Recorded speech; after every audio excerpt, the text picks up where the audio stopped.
Hello everyone, welcome to JSG Economics class.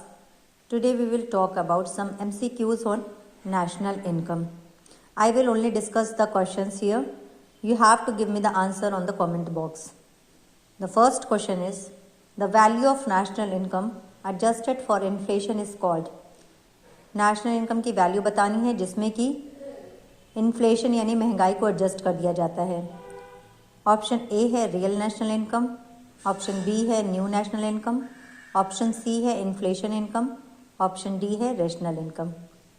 Second question है, the gross domestic product of a country is defined as which among the following.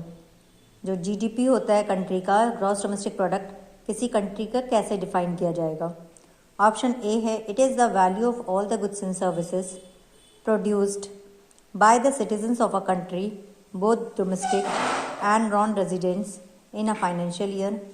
Option B है, it is the total value of the finished goods and services produced by the skilled citizens of a country in a financial year. Option C है, it is the total value of the goods and services produced in a country in a financial year. Option D है, it is the total value of the finished goods and services produced outside of country in a financial year.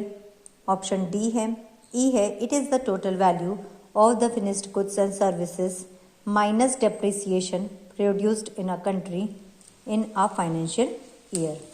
आपको बताना है इन पांचों में से कौन सा option सही है, ग्रॉस डोमेस्टिक प्रोडक्ट को कौन सही से डिफाइन कर रहा है. नेक्स्ट क्वेश्चन है, it's saving exceeds investment the national income will.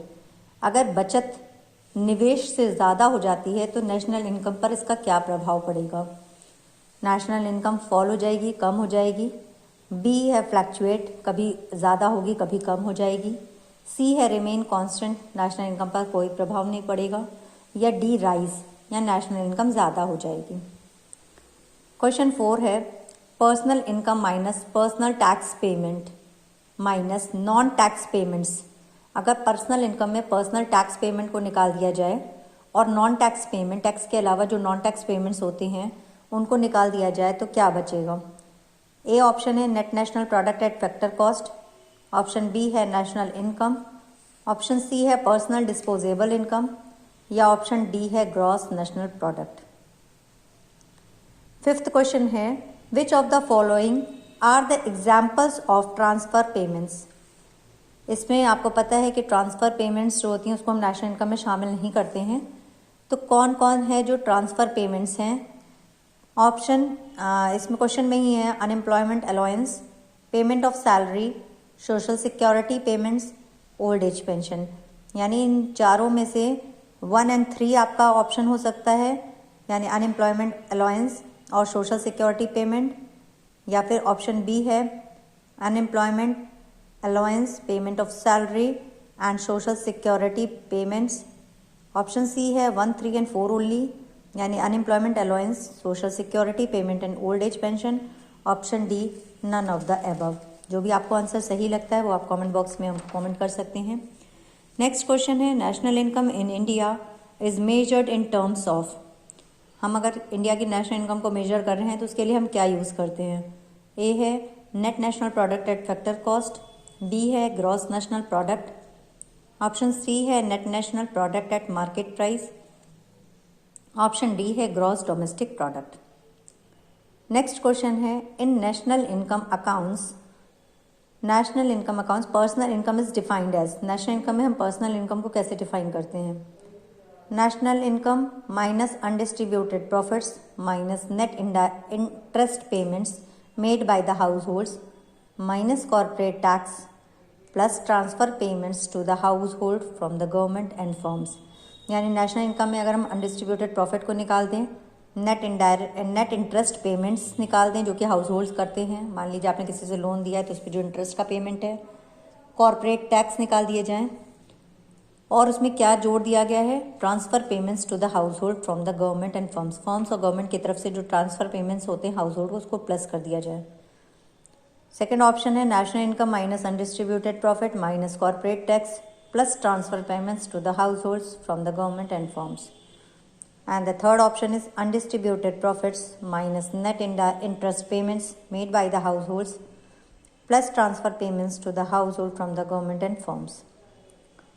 Option D है undistributed profits minus net interest payments made by household minus corporate tax. तो अगर आपको इसका फॉर्मूला याद होगा तो ये आंसर आप इजीली कर सकते हैं। नेशनल इनकम से पर्सनल इनकम को कैसे फाइंड आउट किया जाता है।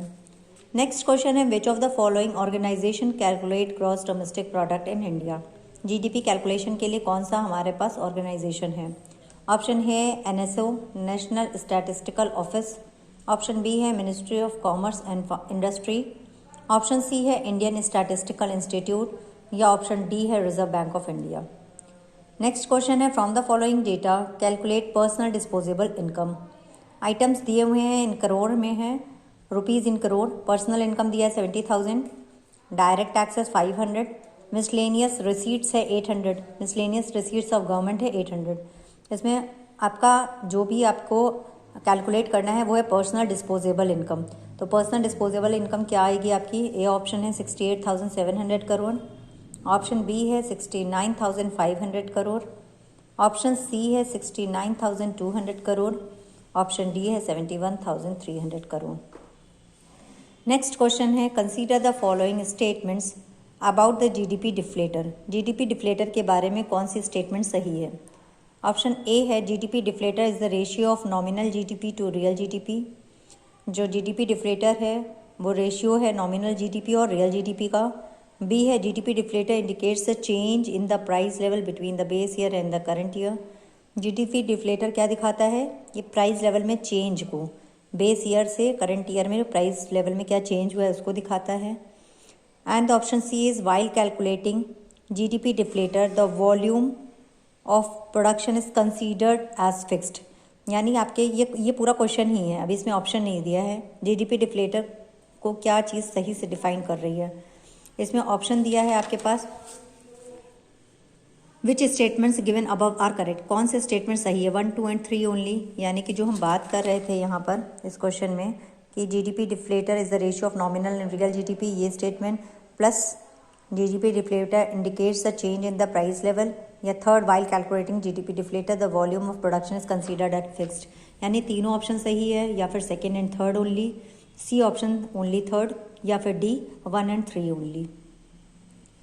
नेक्स्ट क्वेश्चन है how is GDP MP different from NNPFC. GDP MP NNPFC से कैसे डिफर है। ऑप्शन ए है net factor income abroad, option B depreciation, option C net indirect tax और ऑप्शन डी है ऑल ऑफ द अबव। आपको पता है कि जीडीपी एमपी से एनएनपीएफसी पे कैसे पहुंचा जाता है। क्या चीज़ इसमें चेंज करेंगे आप कि जीडीपी एमपी से एनपी से एनएनपीएफसी पे पहुंचा जाता है। अगर ये फॉर्मूला आपको याद है तो आप इसको आराम से कर लेंगे, ठीक है। नेक्स्ट क्वेश्चन है in national income accounting goods and services produced in. National income को अकाउंट करते समय गुड्स एंड सर्विसेज कहाँ प्रोड्यूस होती हैं।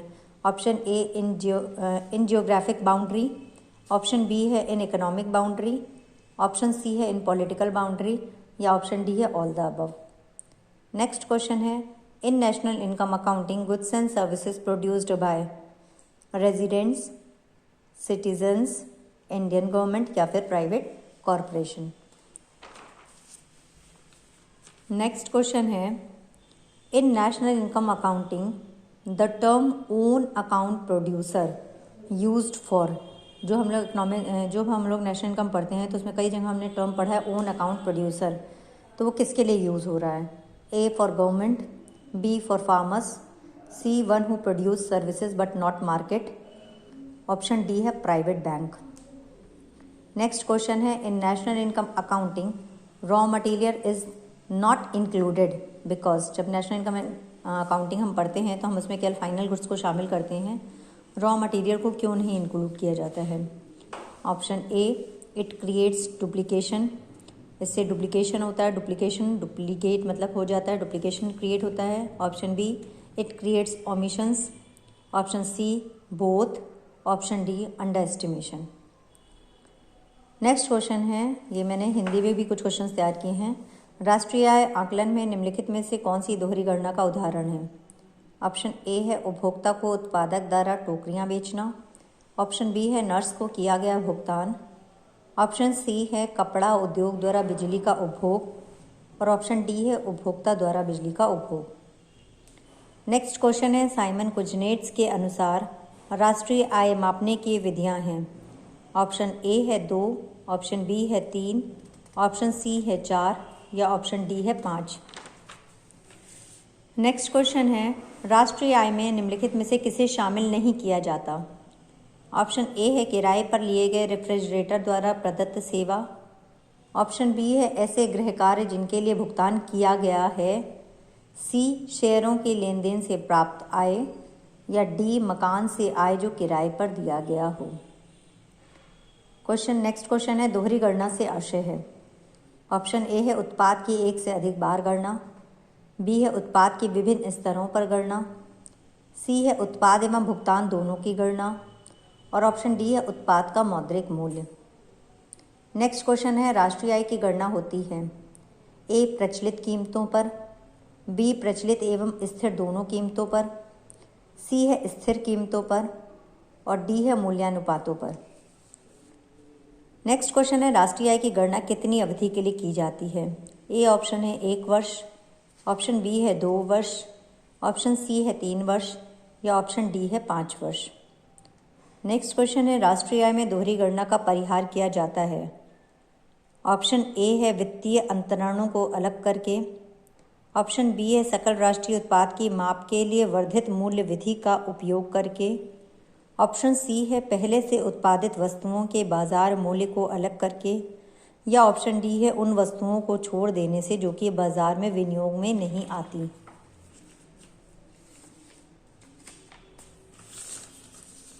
नेक्स्ट क्वेश्चन है स्थानांतरण आय का तात्पर्य है। ऑप्शन ए है जो पूर्ण रूप से किसी अन्य व्यक्ति की आय से भुगतान किया जाए। लोग एक दूसरे के लिए अवैतनिक कार्य करते हैं। नेक्स्ट ऑप्शन है जो आय आर्थिक क्रियाओं में प्रदर्शित नहीं रहती या लास्ट ऑप्शन है जो अनार्जित आय द्वारा उत्पन्न हुई हो। स्थानांतरण आय का क्या तात्पर्य है। नेक्स्ट क्वेश्चन है उस भारतीय अर्थशास्त्री का नाम चुनिए जो कि राष्ट्रीय आय के आंकड़ों की गणना में विशेषज्ञ माना गया है।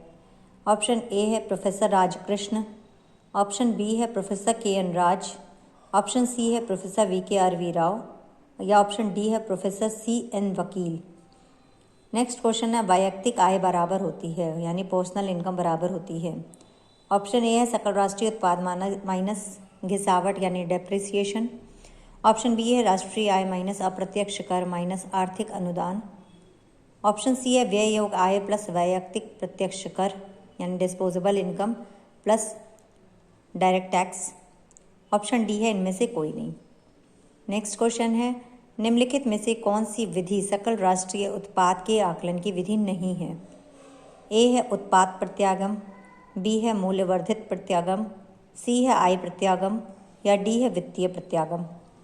नेक्स्ट क्वेश्चन है वास्तविक राष्ट्रीय आय में वृद्धि होती है जबकि ऑप्शन ए है आवश्यक वस्तुओं की कीमतें बढ़ जाती हैं, ऑप्शन बी है लोगों की बचतें बढ़ जाती हैं, ऑप्शन सी है अर्थव्यवस्था में मुद्रा की पूर्ति बढ़ जाती है या ऑप्शन डी है कि अर्थव्यवस्था में कुल उत्पादन बढ़ जाता है। That's it for today. I hope आपको समझ में आए होंगे क्वेश्चंस। जो भी क्वेश्चंस समझ में नहीं आ रहे हैं उनको आप वीडियो स्टॉप करके देख सकते हैं और फिर उसका आंसर एक पेपर पे राइट डाउन करके आप कमेंट में हमको भेज सकते हैं। Thank you.